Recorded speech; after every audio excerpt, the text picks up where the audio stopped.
আপনারা জানেন ঐতিহাসিক জুলাই অভ্যুত্থানের মধ্য দিয়ে স্বৈরাচার শেখ হাসিনা সরকারের পতন হলেও নেতিবাচক রাজনীতির চর্চার অবসান এখনো ঘটেনি।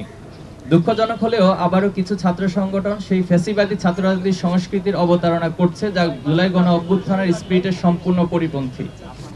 প্রিয় সাংবাদিক বন্ধুগণ, সহস্রাধিক শহীদের জীবন এবং অগণিত আহত ও পঙ্গুত্ববরণকারীদের ত্যাগের বিনিময়ে অর্জিত সম্প্রীতি ও একতার বাংলাদেশে মানবিকতা, মূল্যবোধ, নাগরিক অধিকার, সুস্থ সংস্কৃতি, সন্ত্রাসমুক্ত, ন্যায় ও ইনসাফ ভিত্তিক সমাজ প্রতিষ্ঠা করা সকল নাগরিকের প্রধানতম কর্তব্য।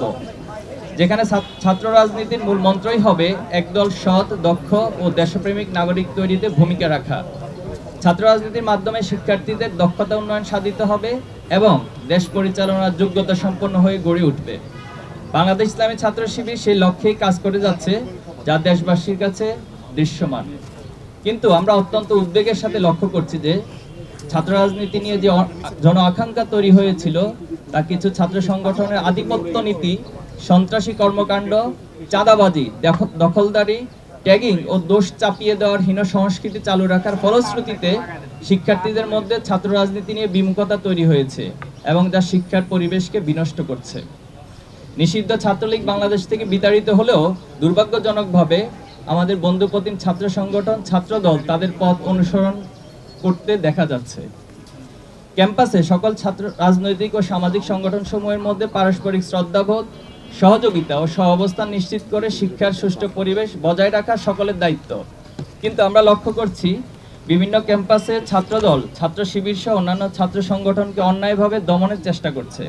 শুধু তাই নয়, নিজেরা সন্ত্রাসী কায়দায় শিক্ষার্থীদের হামলা করে তার দায় উদ্দেশ্য প্রণোদিতভাবে ছাত্র শিবিরের উপর চাপিয়ে দিচ্ছে, যার প্রবক্তা ছিল নিষিদ্ধ ছাত্র সংগঠন ছাত্রলীগ।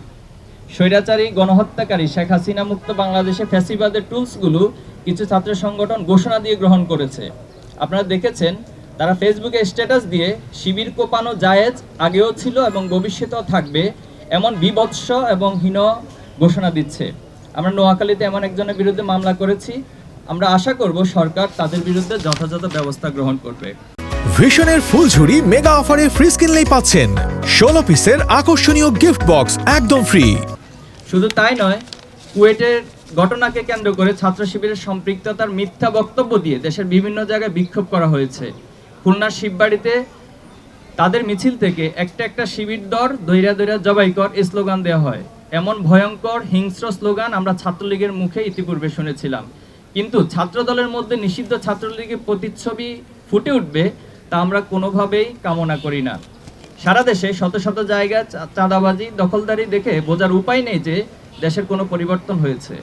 অপরাধীদের হাত বদল হয়েছে ঠিকই, কিন্তু অপরাধ আগের মতোই চলছে।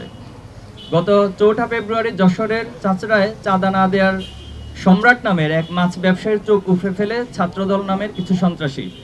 গতকাল গাজীপুর মাইকে ঘোষণা দিয়ে প্রকাশ্য দিবালোকে চাঁদা আদায় করার ঘটনা আপনারা দেখেছেন। প্রতিদিন এমন অসংখ্য ঘটনা গণমাধ্যমে প্রকাশ হচ্ছে। সম্মানিত উপস্থিতি, সম্প্রতি কুয়েট এমসি কলেজ এবং 20 ফেব্রুয়ারি তামিরুল মিল্লাত কামিল মাদ্রাসা যে হামলার ঘটনা সংঘটিত হয়েছে, তা একটি ছাত্র সংগঠনের নব্য পেশিবাদ হয়ে ওঠার ধারাবাহিকতারই অংশ বলে আমরা মনে করছি।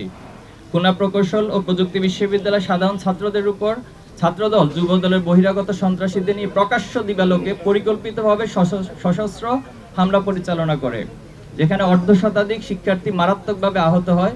কিন্তু ছাত্রদল তাদের উচ্ছৃঙ্খল কর্মীদের বিরুদ্ধে ব্যবস্থা না নিয়ে উল্টো সেই সন্ত্রাসী কর্মকাণ্ডের দায় ছাত্র শিবিরের উপর চাপিয়ে দেয়। শুধু তাই নয়, প্রকাশ্য সংবাদ সম্মেলনে ছাত্রদল সভাপতি রাকিবুল ইসলাম রাকিব শিবিরের উপর দায় দিয়ে দেওয়ার মতো নির্দেশনা প্রদান করে, যার মাধ্যমে দেশবাসীর কাছে তাদের ঘৃণ্য পরিকল্পনা স্পষ্ট হয়ে যায়। একদিকে ছাত্র শিবিরের দায় চাপিয়ে দেওয়ার প্রকৃত ঘটনা আড়াল করতে চেষ্টা করে, অন্যদিকে যুবদল তাদের চিহ্নিত সন্ত্রাসীকে বহিষ্কার করার মাধ্যমে নিজের সাংগঠনিক সংশ্লিষ্টতা প্রমাণ করে। এই ঘটনায় দেশব্যাপী সমালোচনা ঝড় উঠলে তা ধামাচাপা দেওয়ার জন্য সিলেটের এমসি কলেজে আঞ্জুমানে তালামিজে ইসলামীয় কর্মীর মিজানুর রহমান রিয়াদের সাথে শিক্ষার্থীদের হাতাহাতির ঘটনায় 2 জন, জাহিদুল ইসলাম হৃদয় ও রিয়াদ নামে আহত হওয়ার দায় ছাত্র শিবিরের উপর প্রদান করে। পরবর্তীতে কলেজের অধ্যক্ষের বক্তব্যের মাধ্যমে প্রকৃত ঘটনা প্রকাশ পেলে ছাত্র শিবির যে সেই ঘটনার সাথে জড়িত নয় তা প্রমাণিত হয়। কুয়েটে শিক্ষার্থীদের রক্তের দাগ শুকাতে না শুকাতেই গত 20 ফেব্রুয়ারি টঙ্গীতে তামিরুল মিল্লাত কামিল মাদ্রাসার শিক্ষার্থী এবং ছাত্র শিবিরের ওয়ার্ড সভাপতি ফজলে রাব্বি সিফাতকে হত্যার উদ্দেশ্যে ছাত্রদল সন্ত্রাসীরা কুপিয়ে জখম করে। শুধু তাই নয়, জোরপূর্বক নিজেদের পক্ষে স্বীকারোক্তি নিতে একাধিকবার ছাত্রদল কর্মীরা তাকে নির্যাতন করে। আসামিকে ছিনিয়ে নিয়ে ছাত্র শিবিরের বিরুদ্ধে বক্তব্য নিতে ছাত্রদল নেতাকর্মীরা থানার সামনে মব তৈরির চেষ্টা করে। আমরা এই ঘটনার সাথে জড়িত সকলকে গ্রেপ্তার ও দৃষ্টান্তমূলক শাস্তি নিশ্চিত করতে প্রশাসনের কাছে জোর দাবি জানাচ্ছি।